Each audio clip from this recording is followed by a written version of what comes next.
Blessings, namaste, and love, everyone. I am spiritualist, psychic, astrologer, and medium Sette.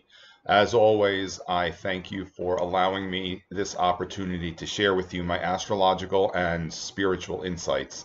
And in this segment, we are looking to the month of May 2022.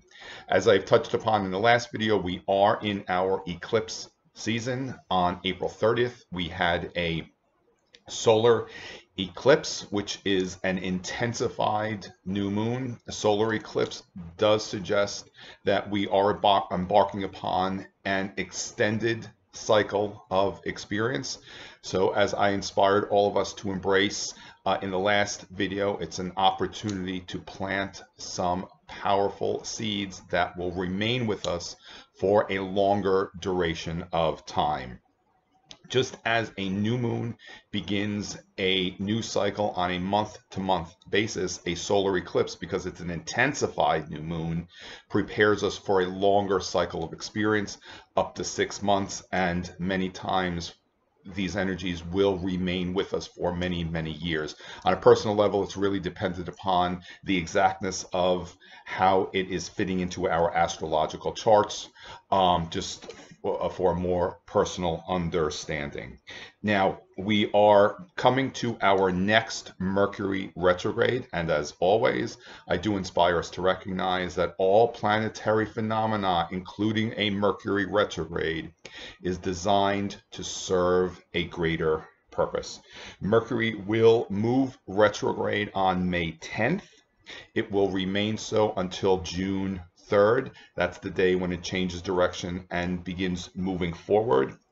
And it will remain in what we refer to as the shadow period until June 18th.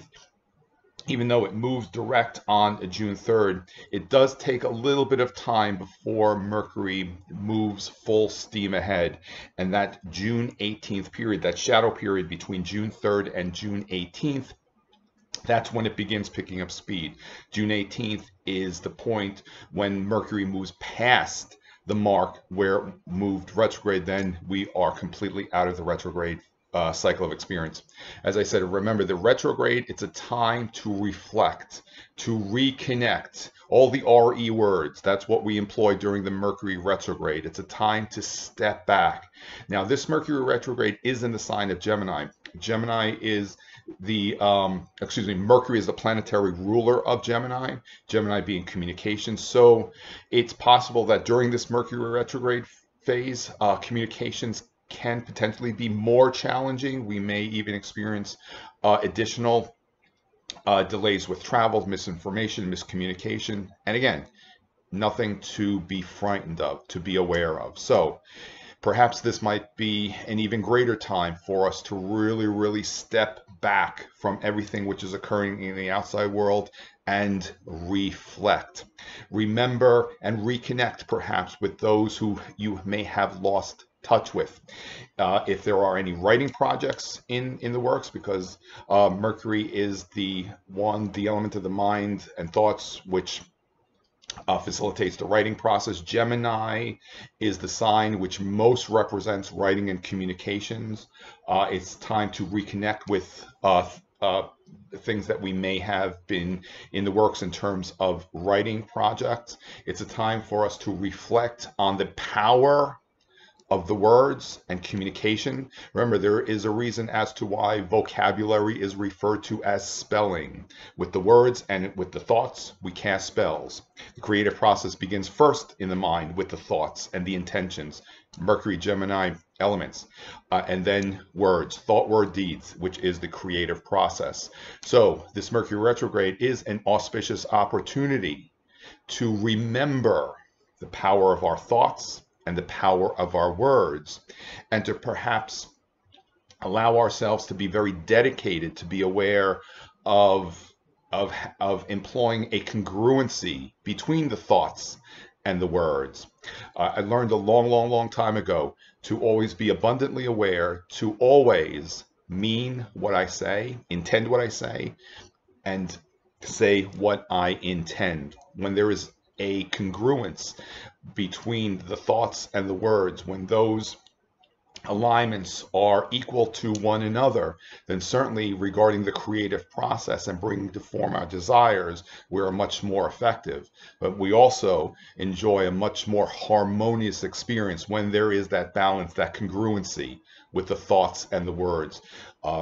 Meaning whatever we experience here in the physical world is equal to what is occurring in the outside world and the higher realms. There's that balance there. The balance between thoughts and words is something that I would suggest that we become abundantly aware of, especially during this Mercury retrograde phase. The next phenomena we have on May 5th, once a year, the sun will align with the outer planets. And on May 5th, the sun will come together, align in what's referred to as a conjunction, which is a new moon aspect when two elements come together. The sun and the moon at that time, the sun and Uranus at that time come together in the sign of Taurus. Taurus is what most represents money and monetary matters. On that day and at that time, it's a wonderful opportunity to receive higher insights as to perhaps what it is that you can create regarding money-related matters. It's an auspicious opportunity to reflect on all monetary matters and perhaps receive alternative insights as to really where you need to direct those assets, perhaps, if you will. Certainly, we have to remember that other factors in our astrological charts need to be in alignment in order for all of this to come to form in ways that are much more effective for us. I'm just giving you a general understanding as to how to use that energy on that time. It's also an opportunity to become very aware, because Uranus brings about awakenings, higher awareness. And I've talked about this for many, many years now, how every one of us really has been designed to enjoy the blessings of abundance, certainly monetary abundance. So as Uranus and the sun come together at this time, perhaps allow yourself to really awaken to the abundance factor that is already within ourselves. And remember, abundance is not only specific to money-related monetary matters. Abundance is everywhere in the universe, and every one of us has, by birthright, the blessings to enjoy abundance. Sometimes if we have a condition of lack within ourselves, we need to release that in order for us to receive Mercury retrograde experience, receive abundance. Many of us also are not aware that during a Mercury retrograde, it's a time to receive many blessings. We're not always taught to observe Mercury retrograde from that perspective. So, as I seem to always digress, I was referring to the Sun-Uranus conjunction. Uranus has been transiting the sign of Taurus. Uranus requires about 7 years to transit a sign, and through the sign of Taurus, it is very much so restructuring and bringing about great changes to the monetary system in the outside world. And remember, whatever unfolds in the outside world is a reflection of what is occurring collectively within the all of humanity. I say that for a few things. One, to be aware, to be in the world and not of it, so that if there are any concerns and economically in the outside world as we progress through these times, when we're in the world and not of it, and we really know that element and understand that concept of abundance from within ourselves, whatever occurs in the outside world has no negative impact over us. Remember, whatever we believe will take place is exactly what will occur for us. If we believe and know that we have security within ourselves, and not because of security, because of the things we have in the outside world, because that we are connected to the source which evolutionarily created all things, all that is required for us to enjoy this human form is lovingly provided for us. Taurus sometimes connects or represents securities and the creature's comforts, and sometimes we feel as though we need to have these things, and it doesn't mean that we are required to do without. When we really understand the element of abundance and security from within ourselves, it doesn't matter what we are surrounded by in the outside world. Remember, the material elements only provide temporary temporary security and comfort. When we create and know those experiences from within ourselves, then it doesn't matter what we have around us in the outside world, because wherever it is that we may be, as long as that element of security and knowing that we are connected to all that is required for us to enjoy this experience from Prime Creator, the source that created all things, regardless of what may unfold in the outside world, we know that we are okay. So I've been inspiring us to recognize and embrace this for many, many years. Now is quite an important time for us to welcome these blessings into our lives. On May 10th, Jupiter will move into the sign of Aries. Jupiter has been transiting Pisces. Now, Jupiter requires about a year to transit through all the signs. As Jupiter has been transiting through Pisces, Pisces represents that which exists within the subconscious, that which dwells deep, deep, deep within ourselves. Wherever Jupiter transits, Jupiter expands upon those topics. So Jupiter, this transit through Jupiter has very much been an opportunity for every one of us to go very deep within ourselves and to really understand, perhaps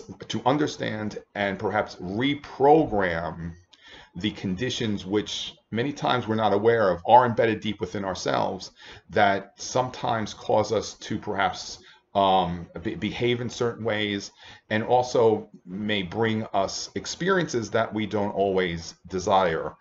As we always inspire to recognize that whatever is occurring around us is really just a reflection of what's taking place within ourselves, what we are generating energetically from within. And when we have experiences where the outside world, or what we would enjoy experiencing in the outside world, isn't necessarily in alignment with a greater desire, because there's an underlying program that we're not aware of. And in order to change what occurs in the outside world, we have to reprogram what's happening within ourselves. Just like computers have programs which operate in the background that we're not always aware of, it's no different as to how our mind, if you will, operates. And also the mind exists in every cell of the body, not only in the organ of the brain. So this Jupiter through Pisces experience was an opportunity and continues to be an opportunity, because Jupiter will dip back into Pisces at the end of October, on October 28th, and will move full force into Aries on December 21st. So just to kind of reiterate, this experience of Jupiter Pisces was an opportunity to go very deep within ourselves, perhaps observe what might be existing in those caverns in the back of our mind, and clear out some of those cobwebs and just reprogram what's going on and what's operating in the background. The Jupiter and Pisces experience also, it's an opportunity for every one of us to expand upon our own connections and understandings of it on a spiritual level, because Pisces, which is ruled by Neptune, is the one that does represent spirituality, also to the psychic faculties.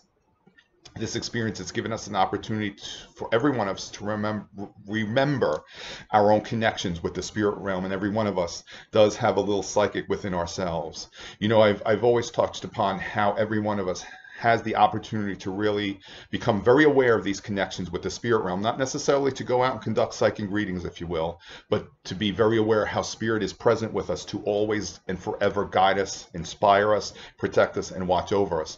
But also remember that spirit can't interfere with our free will. If we are not allowing ourselves to work with spirit, if we're not allowing ourselves to receive the guidance from spirit by very much being clear in our being and grounded with the energy of the earth, spirit can't override our free will. Spirit can't force us to be aware of something that could serve a greater purpose for us. And when we're, as I said, when we're anchored, when we're grounded, we know what we need to be very aware of, because also too, working with spirit requires unshakable faith and trust, which is also another Pisces element. So through these times, that element of faith and trust has been very much is an opportunity for every one of us to very much employ and embrace during these times. When Jupiter moves into Aries, it's the beginning of the zodiac. It's the first sign that begins the tropical zodiac. Remember, there's the tropical and the sidereal zodiac. I may make a video on that one, just touch upon those two subjects just to differentiate what is the difference between the two. Generally, we operate from the tropical zodiac, which is defined by the tropics of Cancer, the Tropic of Cancer, the Tropic of Capricorn, and the equinoxes, and it's divided accordingly. Once again, I digress and I apologize. When Jupiter goes into Aries, it's an opportunity for every one of us to really review whatever it is that we may not be following through with in our lives. Aries begins, it's the first side of the zodiac, it initiates, but the challenge with Aries is that it doesn't always follow through with what it begins. So as Jupiter goes into Aries, one of the many opportunities of that transit is for all of us to just kind of reflect and review what needs to be completed in our lives. What do we need to follow through with and honor and acknowledge that. That also connects with a sense of accomplishment, because many times, you know, as well as a deserving or even a success factor, many times some may not actually follow through or complete something because perhaps there is the feeling of a lack or a not deserving of success. So it's just something to think about if you find yourself being challenged with following through anything that you may have begun. Now, our next eclipse will take place on May 16th, and we have a total lunar eclipse. As I touched upon when I was referring to a solar eclipse, the solar eclipse, it's an intensified new moon. It begins a longer cycle of experience. A total lunar eclipse, it's a full moon, so it culminates, as a full moon does, that which has been in motion for a longer period of time. Generally on a lunar cycle, on a month-to-month lunar cycle, the full moon culminates what began on the new moon. A total lunar eclipse, will bring to form, will culminate that which has been in motion for many years, many months, many years, even sometimes up to 19 years. A lunar, what's referred to as a lunar node cycle, about every 19 years, an eclipse occurs at the exact same place and position that it was 19 years ago. It's the completion of a longer cycle of experience.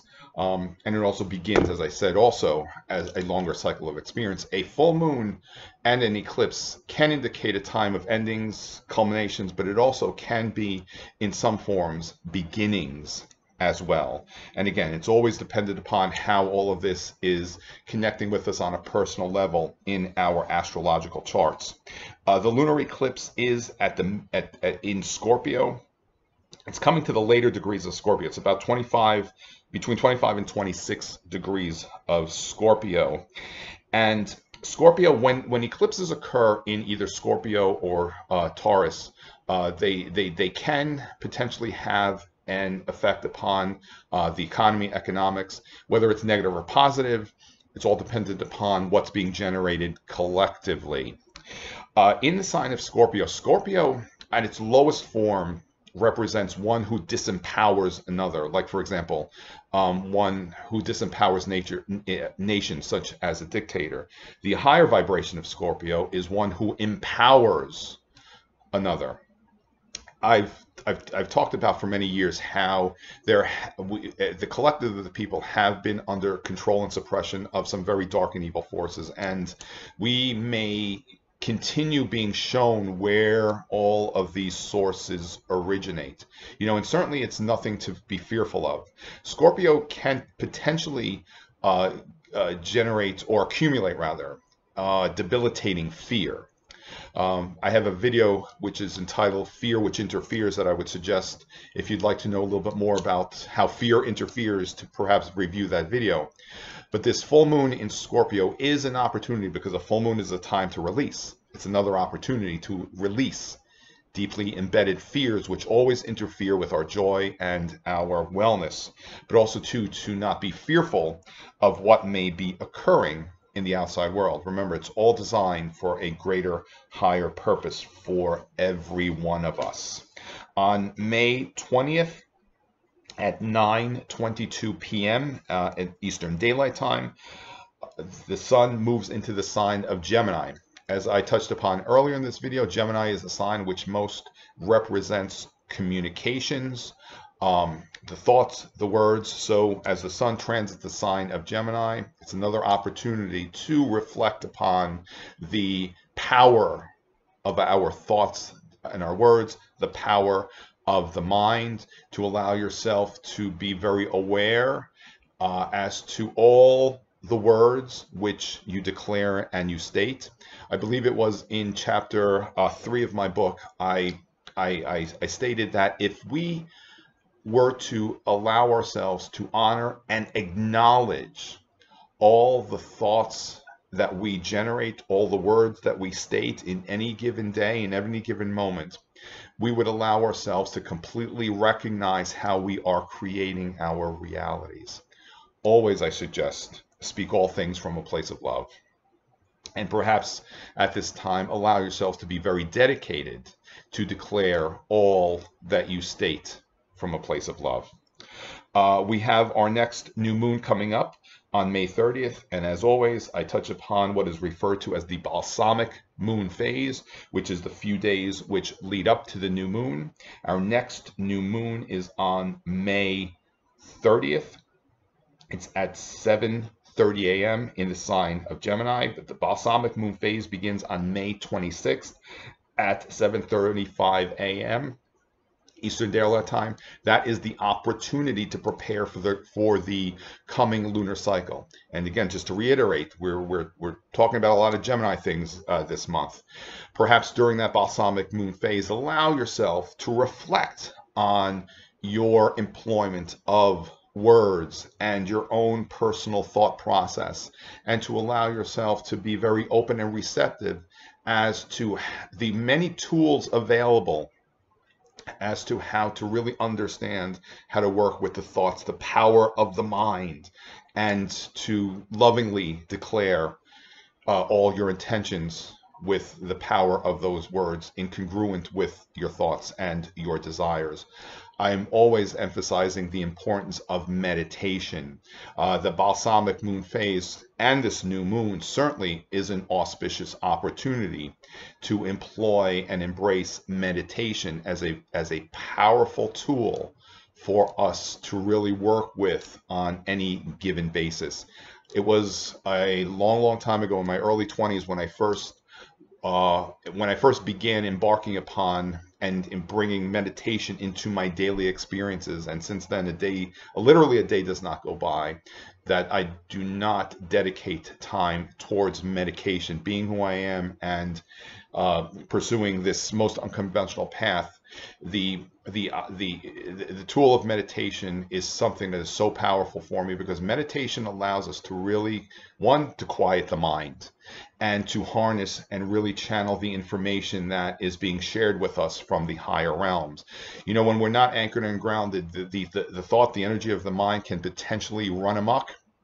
And I've always observed that whenever we're having experiences where it seems as though the mind is running amok and the energy of the mind can run an overload, it could certainly indicate many things. But one, it could be an opportunity to connect with some powerful and profound insights. Sometimes those channels of communications are surged with energy and information which is coming through from the higher realms. You know, and if we're not anchored and grounded, it's like static electricity, and then just the thought process, the energy of the mind is just scattered all over the place. What I'm emphasizing is that meditation certainly is a powerful tool to help us to quiet the mind, or to clear out, or rather to quiet the cacophony that takes place in the outside world, especially in the ethers of the outside world. And certainly during these most unprecedented of times, the discordant energy, especially the energy of the mind, is running rampant out there. So, you know, we need to be very aware of what is required on our part to offset any negative occurrence. I always inspire us to recognize the more that we know our power, we empower ourselves, but we also recognize that, one, we are not in the world, and we are in the world and not of it, and that whatever may occur in the outside world does not need to have a negative impact on our wellness, our well-being, our abundance, our harmony, our joy. It's really about knowing our power. So, once again, I'm Spiritualist, Psychic Astrologer, and Medium Sette. I thank you for allowing me this opportunity to share with you some of the many astrological alignments that are taking place in the month of May. I will continue sharing as often as I can these insights with those who choose to receive. Until then, stay in the light and always in a place of love. Many blessings. Namaste.